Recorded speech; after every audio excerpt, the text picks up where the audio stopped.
बीरबल की सूझबूझ, बुद्धि और हाजिर जवाबी से जहां बादशाह अकबर प्रसन्न थे, वहीं दरबार के अन्य लोगों में कई ऐसे भी लोग थे जो बीरबल को उच्च पद से हटाना चाहते थे और बादशाह की दृष्टि में गिराना चाहते थे।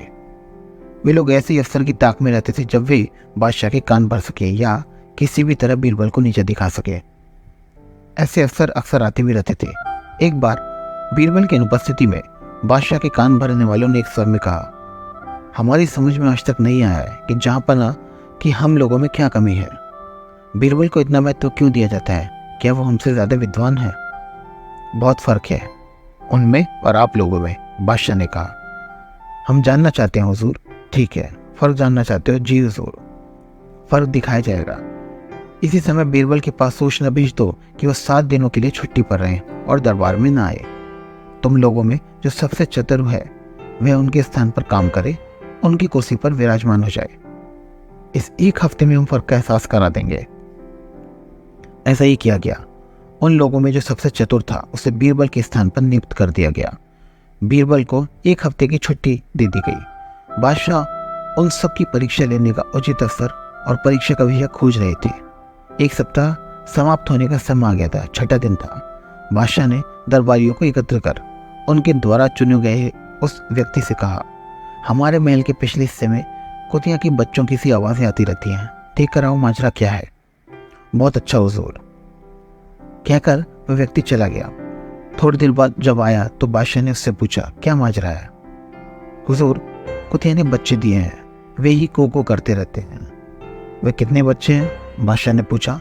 हुजूर, वो मैंने गिने नहीं, जाइए गिन कर आइए। व्यक्ति आज्ञा पाकर दोबारा गया और थोड़ी देर बाद लौट कर आया। आते ही बोला, जहां पर ना 5 बच्चे दिए हैं कुतिया ने, मैं स्वयं गिन कर आया हूँ। गिनाए? जी हाँ। अच्छा, तो तुमने ये भी जरूर देखा होगा कि उसमें से कितने नर हैं और कितने मादा? बादशाह ने मुस्कुरा कर कहा। व्यक्ति चकरा गया। वो बोला, हुजूर ये तो नहीं देखा, जाओ देख कर आओ। वो व्यक्ति तीसरी बार गया और ये देख कर आया कि बच्चों में कितने नर और कितने मादा थे। हुजूर, 2 नर और 3 मादाएं। अच्छा, जो नर हैं उनके रंग कैसे कैसे हैं? जी। वो व्यक्ति पुनः उन बच्चों के पास गया। मैंने दोनों नर बच्चों के रंग पूछे हैं। बादशाह ने कहा, जी यही तक याद है, उनमें से एक तो काला है और एक शायद सफेद। जरा मैं एक बार फिर देख कर आता हूँ। और व्यक्ति चौथी बार फिर गया, आकर बताया कि नर काला सफेद और दूसरा बादामी। मादाओं में से 2 काली और 1 बादामी है।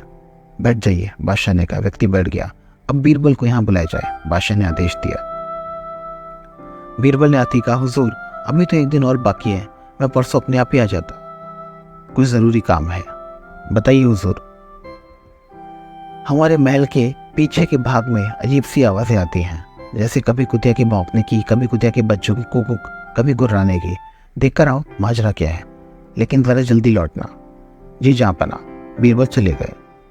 बीरबल जब लौटी तो बादशाह ने प्रश्न किया, क्या माजरा है? हुजूर, कुतिया भी आई है, 5 बच्चे दिए हैं, वे सब को करते हैं।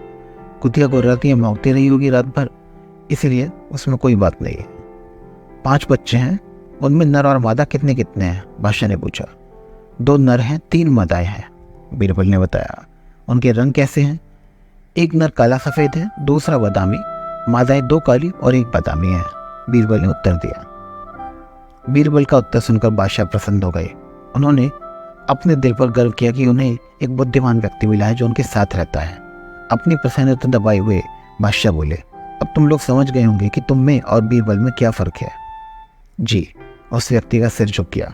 जिस काम को वह 4 बार में कर सका और 2.5 घंटे लगाया था, उसे बीरबल ने एक ही बार में केवल आधे घंटे में कर दिया। वो समझ गया कि उनमें और बीरबल में क्या फर्क है। बीरबल ने जो मान पाया है वो अपनी योग्यता के बल पर पाया है।